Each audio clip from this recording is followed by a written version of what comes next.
नमस्कार, मैं रवीश कुमार। देशद्रोही हमेशा जो वही होते हैं जो सत्ता में होते हैं, क्योंकि जनता में जो होता है वो विद्रोही होता है। अदानी राष्ट्रवाद, एक नया राष्ट्रवाद आया है, अदानी नेशनलिज्म। हमसे पहले कहा गया कि आपको इंडिया को डिफेंड करना है, तो चलो भाई इंडिया को डिफेंड करते हैं, चाहे जिसी भी वजह से करते हो। अब कहा जा रहा है कि इंडिया को डिफेंड करना है तो पहले अदानी को डिफेंड करना पड़ेगा। दुनिया के किसी देश में छोड़िए, अपने गांव में इसको डिफेंड नहीं कर सकते आप, इस गोदी मीडिया को, अपने गांव में नहीं। तो मैं ज़्यादातर लोगों से, यंग लोगों से पूछता था कि यार मन कर रहा है कि नौकरी छोड़ दें, तो कहता था हाँ भैया छोड़ दीजिएगा। छोड़िए इसका, अदानी फदानी का नौकरी करके क्या करेंगे, चल आइएगा यहाँ गाँव में हम लोग यूट्यूब चलाएंगे। तो हम बोले कि भाई यूट्यूब कैसे चलाते, हमको आता नहीं। तो सब अपने बैग से सामान निकाल के दिखाने लगे कि देखिए हाई फोन बा, हाई फोन बा, हाई फोन बा, हो जाई। रवीश कुमार जी, जैसे आपने मीडिया के खंभे पर हुए हमले का मुकाबला करते हुए देश को एक नई शब्दावली दी और कहा मीडिया दो तरह का है, एक गोदी मीडिया है और दूसरा जन संचार के माध्यम है, वैसे ही जवाहरलाल नेहरू विश्वविद्यालय ने बताया दो तरह के विश्वविद्यालय हैं। एक जहां राग दरबारी बज रहा है, जी हाँ जी हाँ जी हाँ, और दूसरी जगह सवाल पूछे जा रहे हैं कि ये क्यों हो रहा है और इसका इलाज क्या है। जवाहरलाल नेहरू विश्वविद्यालय उस 7वें खंबे में सवाल पूछने वाली जगह है और आपने निमंत्रण दिया है हमको कि सवाल पूछो। तो पहला सवाल तो यही बनता है कि क्या कारण हुआ कि आपने हिंदुस्तान के सबसे महत्वपूर्ण चैनल को कई दर्जन एपिसोड भारत की शिक्षा व्यवस्था के खोखलेपन के बारे में जागृत करने के लिए, जागने के लिए बनाया। ये शिक्षा की आपके हिसाब से क्या तस्वीर है और इस तस्वीर को बेहतर बनाने के लिए आपकी निगाह में क्या करना चाहिए? भाई रवीश कुमार जी। शुक्रिया।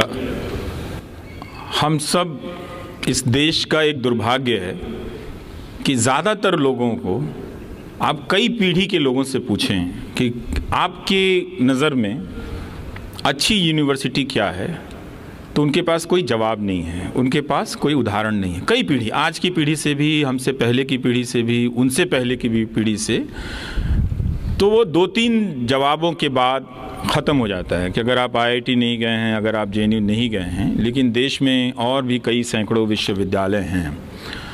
तो मुझे बार बार, जब 2014 के बाद नौजवान बहुत हमलावर हो गए, कहीं भी दौड़ पड़ते थे, दौड़ाने लग जाते थे, तो मुझे लगता था कि यही, इन लड़कों में ये दुर्गुण कहाँ से आ गया। मतलब ठीक है, हर समय के नेता जनता को अलग तरीके से बांधने, हाँकने की कोशिश करते हैं, पर ये तो एक नेता के लिए पूरी जनता मुझे ही दौड़ाए जा रही है। तो बार बार मैं इसे समझने की कोशिश कर रहा था और जो हज़ारों व्हाट्सएप मैसेजेस आ रहे थे, उन सब को पढ़ते हुए लगा कि ये क्लिक क्यों कर रहा है, इसको लिखने वाला कौन है।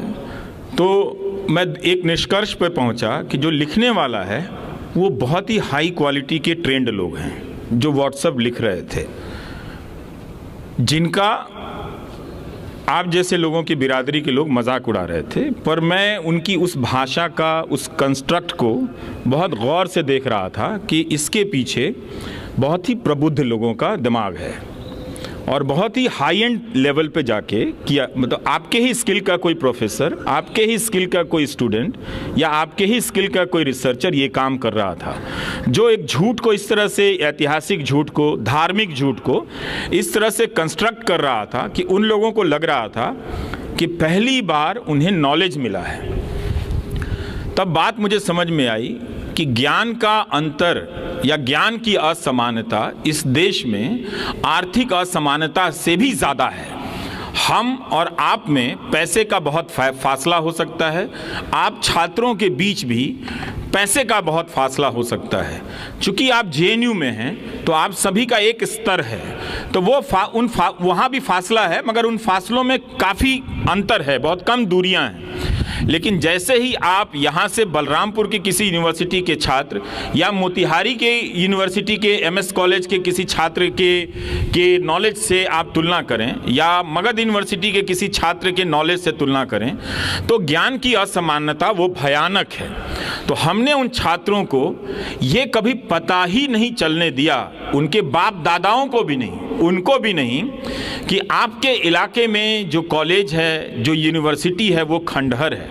हज़ारों के हज़ारों छात्र हर साल पास होकर निकलते रहे, पर उन्हें पता ही नहीं चला कि अच्छी मिठाई होती क्या है। तो वो स्वाद नहीं दिया गया। वो स्वाद उन्हें व्हाट्सएप से मिलने लगा था और उसके रंगीन अक्षरों से, उसकी रंगीन डिज़ाइन से मिल रहा था, जिसे वो पहली बार ज्ञान के रूप में ग्रहण कर रहे थे। और उनका आत्मसम्मान, आत्मबल, उस जिसे हम कहते हैं प्रोपेगेंडा, उससे उनको बढ़ रहा था। तो वो एक नॉलेज के रूप में रिसीव कर रहे थे, ग्रहण कर रहे थे, जिस तरह से आप अपने क्लास में अपने प्रोफेसर की बातों को नॉलेज के रूप में रिसीव करते हैं। और ये वही हुआ जिससे वो आक्रामक होते चले गए। जिस तरह से आप अपनी समझ को, आप अपने नॉलेज को प्रोटेक्ट करते हैं, गार्ड करते हैं, और आप अपने इथोस को गार्ड करते हैं, जिसके खिलाफ खड़े हो जाते हैं कि ये एक हमला है, उस तरह से उन नौजवानों को लगा कि ये हमारे इथोस पर कोई हमला कर रहा है। राजनीतिक रूप से वो आसान हो गया व्हाट्सएप के प्रसार के बाद कि वो इसके रक्षक बनकर किसी एक या दो व्यक्तियों को ट्रोल करें, पकड़ें। उसमें पैसे भी लगाए गए, पैसा भी खर्च किया गया। बहुत सारे लोकल स्तर पर गांधी के हत्यारों का महिमा मंडन हुआ। वो बिल्कुल जो उसकी लिखावट है, जो उसकी पेशगी है उस पूरे महिमा मंडन की, वो बहुत ही शानदार लेखों की तरह है।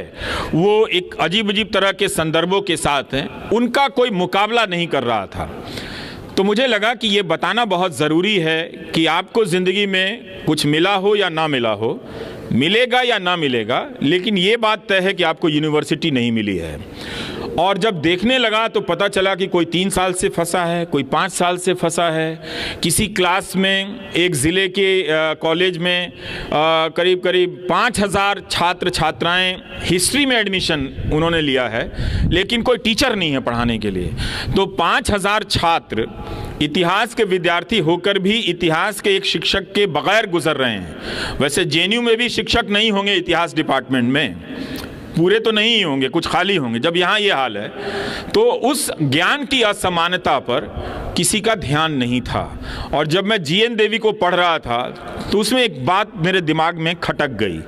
उनका ये कहना था कि भारत के विश्वविद्यालयों ने बहुत ज़्यादा प्रगतिशीलता वैज्ञानिक सोच में या अन्वेषण में, इनोवेशन में इसलिए नहीं दिखाई कि क्लास के भीतर एक ही तरह का क्लास पहुंचने लगा। जो भारत की गरीबी थी वो उन ज़िलों के नौजवानों को उन घटिया कॉलेजों से भी वंचित कर रही थी। वो इतने गरीब हो गए कि वो रजिस्ट्रेशन कराने की औपचारिकता पूरी करने के लायक भी नहीं थे। तो वो वहाँ से बाहर हो गए और माइग्रेशन में चले गए। तो एक तरह से ये वर्ग कौन था? ये वर्ग था अनुसूचित जाति का, जनजाति का और पिछड़ों का। तो ये एक बड़ा वर्ग जो अपनी गरीबी, अपने सामाजिक पृष्ठभूमि से क्लास में आता और अपनी सहज बौद्धिकता से, अपनी नैसर्गिकता से क्लास को समृद्ध कर देता। और कुछ संभ्रांत घरों के बच्चे भी होते। तो इस तरह का अनुपात अगर क्लास में बैठता तो वो भी इनसे सीखता और ये भी इनसे सीखते। तो क्लास के भीतर चैलेंज खत्म हो गया नॉलेज का। तो ये चीज़ मैं देख रहा था, तो मुझे लगा कि ये इस वक्त की सबसे बड़ी ज़रूरत है इस पर बात करना। जब नौजवान आने लगे तो कहते थे कि हम चाहते हैं कि आप मुझ पे, हमारी यूनिवर्सिटी पे फोकस करें, पर हम मोदी समर्थक हैं और रहेंगे। तो हमने कहा आप जीवन भर रहें, मुझे उससे कोई समस्या नहीं है। अगर आपने